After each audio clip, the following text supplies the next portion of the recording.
goal is always to start a fire just using one match. We're here in Bosque village with Brian Fay. Here they use this wooden stove.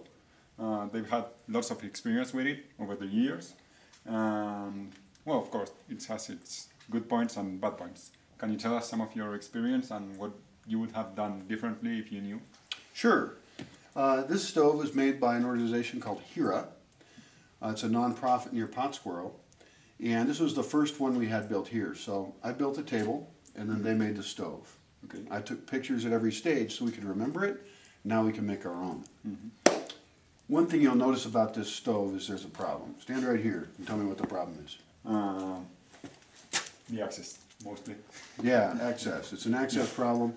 The thing here is too wide, really. It's hard to get at that, especially if you have a hot, heavy pot, you know? Yeah, of course. The other thing is, and this is my fault, is the firebox is right here. I would like it to be turned and have the fire be fed over there. Side. Right, and then we put the pots on here.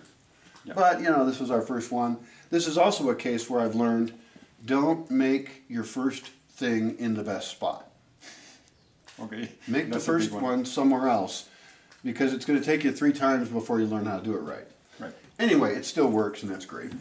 I see it leaks some smoke over here. Is that a real problem, or is it not too bad? It does leak some smoke, and once it gets going, it leaks less.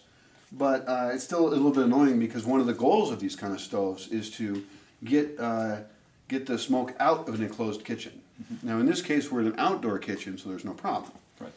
But you know what happens with smoke in kitchens worldwide. Yes, indoor smoke is not good. Yeah, and so it's a major health problem. People are stuck in these tiny kitchens with smoke. So it does okay, but it does leak right here.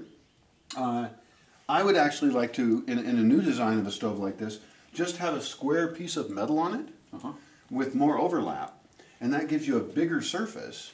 Also, these are round comals. Yes. So that's a specialized item we have to buy. I don't like specialized items.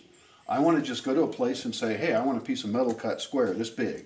Slap it on there. It could even be stainless steel. Right. So I have lots of improvements on this stove. What's another improvement we can make? I see the pipe is rather black. Yeah, this is a problem. The pipe, it's only a 4-inch pipe, and it should be a 6-inch one, because this one is small and it clogs up with all the soot and stuff. So we have to pull it out and clean it, and that's annoying. Okay. So we should have a 6-inch one.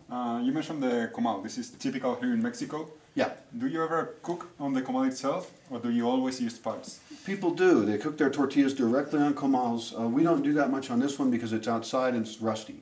Okay. But yeah, we're probably going to make tortillas later, and then on a clean comal we can just do tortillas and stuff like that. It's very fun. Overall, though, a very good system, a very good stove. We've since built other ones. Now I want to get to version 3 and build super stoves fired by wood with a really efficient way of using the wood. Of course, the ideal would be to cook with solar power, and we can do that part of the year, but that's not going to happen today. Okay. So, cool. Great.